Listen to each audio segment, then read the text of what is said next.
moving on to Social Security, which I think actually represents a wedge that kind of points right at probably the most important kind of realignment going on in politics over the last 20 or 30 years, and that's the kind of class realignment or de-alignment going on inside the two parties, with Social Security working as a spotlight, shining right on the strange situation that we're finding. So Bernie Sanders is out with his new bill to expand and strengthen Social Security. He expands and strengthens it by basically raising taxes on the rich. He lifts the cap on payroll taxes for people making more than $250,000 a year. They don't get higher Social Security benefits, but they're going to pay more in payroll tax. People at the bottom are going to see a 10 to 15% increase in their Social Security benefits, and the actuary says that this would solidify the program for the next 75 years, and they use a 75-year window. And so you've heard a lot from Republicans saying that they want to strengthen Social Security, warning about the insolvency problem. Basically, it's our favorite euphemism here on Counterpoints. Exactly. Basically, there's two ways to do it. You can bring more tax money in, or you can reduce benefits. And so now Bernie Sanders has put his cards on the table. He's like, all right, here's my idea. Let's raise taxes on the rich to fund it. So how are Republicans going to respond to this? Because now if they say strengthen, it's like, oh, so you support Bernie Sanders' plan? Oh, if you don't support Bernie Sanders' plan, then you do support benefit cuts, at least down the road, right? Yeah, there's a guy on the right, I think he's at the Manhattan Institute, Brian Riedel, who does a lot of these calculations from the conservative perspective. And even he concedes, he has said, this is in the HuffPost article, that the 75-year mark, or at least decades, actually is a step towards solvency for Social Security. He does, however, raise a really good point, which is that you run out of tax the rich proposals to then fund the gap with Medicare, which is a very, very serious problem, without implementing dramatic tax hikes on the middle class or cutting. And so the math is still really, really tough if you combine the problem that we have with both Social Security and Medicare. And Brian Riedel has looked at some of these numbers. And one of the most interesting things is that the average American is coming out on top in terms of what they put into Social Security and Medicare and what they get out. But what's even more interesting is to see how many benefits are going back to very wealthy Americans. We're talking about upper middle class and upper class people, that there are a lot of people getting benefits, and the restructuring might be another way to look at this. But that doesn't preclude tax hikes. It certainly doesn't preclude tax hikes on the rich. But it is interesting to think that what we can do with Social Security, if we tax the rich basically at that level, then you leave Medicare without much to do in terms of increasing taxes from that point. I think when it comes to the wealthy getting Social Security, I think for everybody who makes more than $400,000, who made more than $400,000 over their career a year, if they want their Social Security checks, they should have to go down to a Social Security office and stand in line every month, and also maybe even pee in a cup. Do all the degrading things that they make poor and working class people do to get their benefits. That way, if somebody really wants their Social Security benefits that they paid into, hey, you can have them. Here's the address of the office. You got to physically go down there and get it every month. But more seriously, what they could do is just kind of raise taxes a little bit more on the rich. So that way, okay, yeah, you're getting it, but there's a progressively higher tax rate on you. So we're just basically taxing it back. You can have it, and we're taking it right back. But so Mike Rounds, Senator Mike Rounds, was on, I think it was Fox. We'll find that out in a second. One of these cable networks talking about Social Security. Let's roll A2 here.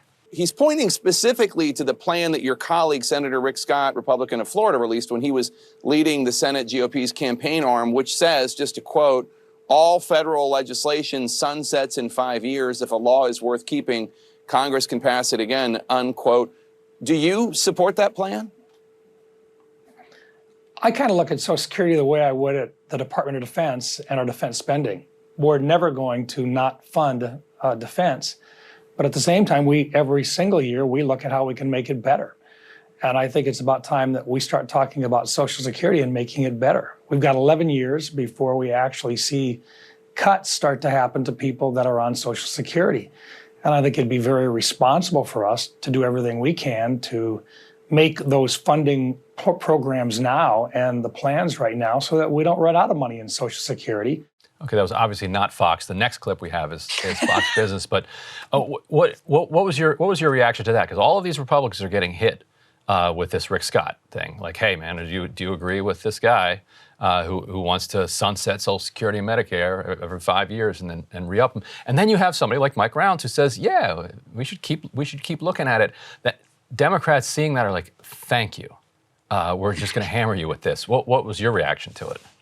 The White House was giddy when Rick Scott put out that plan. I mean, it was palpably giddy in Washington. The Democrats, the DNC, and the White House was just tap dancing that day because they knew this was their midterm weapon. And Mitch McConnell was furious.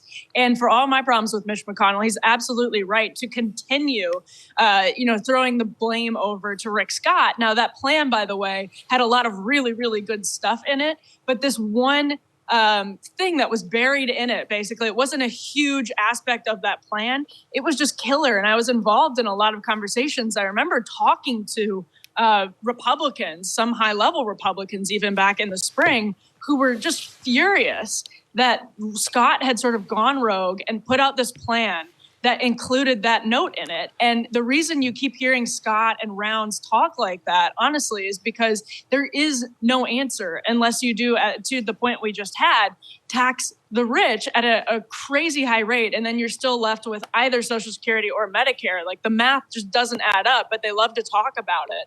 And they don't want to seek any options that involve taxation. And on the other hand, nobody wants to seek any options that involve cuts. So there's no restructuring plan that fits the bill. And that's why I think people like Mitch McConnell are like, just shut up about it. Now, you can interpret that one way, which is they're going to say one thing publicly and do the other thing when the debt ceiling negotiations come. I think a lot of people are right to have that skepticism. But I will say the mood among Republicans in Washington was basically furious with Rick Scott that got into the plan.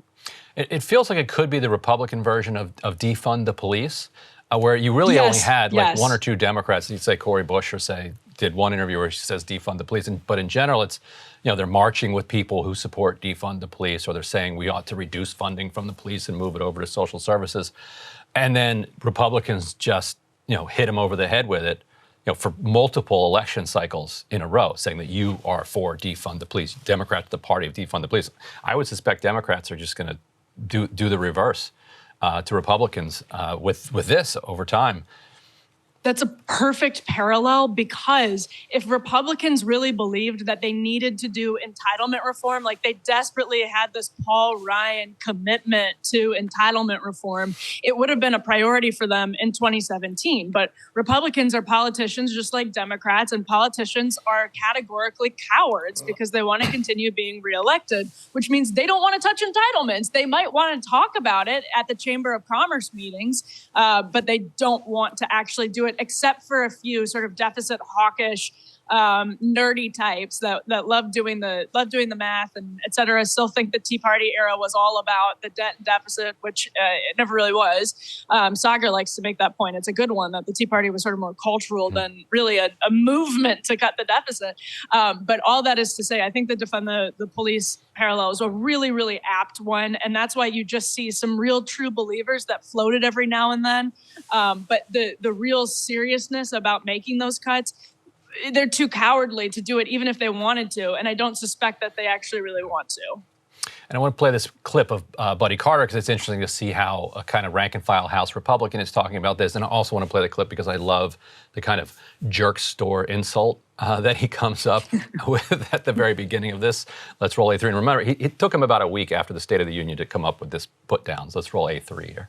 This supposedly State of the Union address that Tuesday night, it was more of a state of confusion address. I mean, Senator Biden wanted to suspend the Social Security and Medicaid and Medicare, and now he's claiming that Republicans want to end it. No, it's ridiculous. We have always said we want to preserve it. We want to stabilize it. We want to save it. That's what we want to do. Now, he can continue to ignore it if he wants to, but I'm going to tell you, it's got to have attention. We've got to do something about this. We've got to address this situation. Otherwise, it's not going to be there. And that's why Republicans are are trying to do our best to save this program, to preserve it so that it'll be there for generations to come.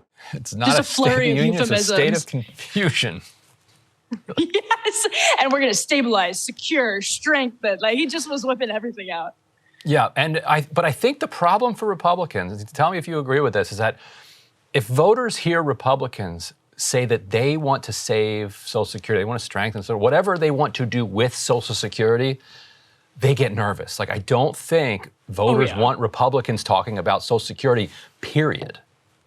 No, because voters are smart. They understand that those are euphemisms. They're not dumb. And Republicans, when they talk like that, treat voters as though they are dumb. And just to be clear, I do think, like Cory Bush on Defund the Police or whomever else, there are true believers in the Republican conference and in the Senate that absolutely do want to cut these programs. They do want to do that. But the party as a whole, even if they did want to do it as a whole, they want to get reelected more than they want to make those cuts. I'm not saying that it's because they're all, morally upstanding people who want to protect benefits. I think it's because they're cowards who, even if they believed it needed to happen, wouldn't have the political guts to do it.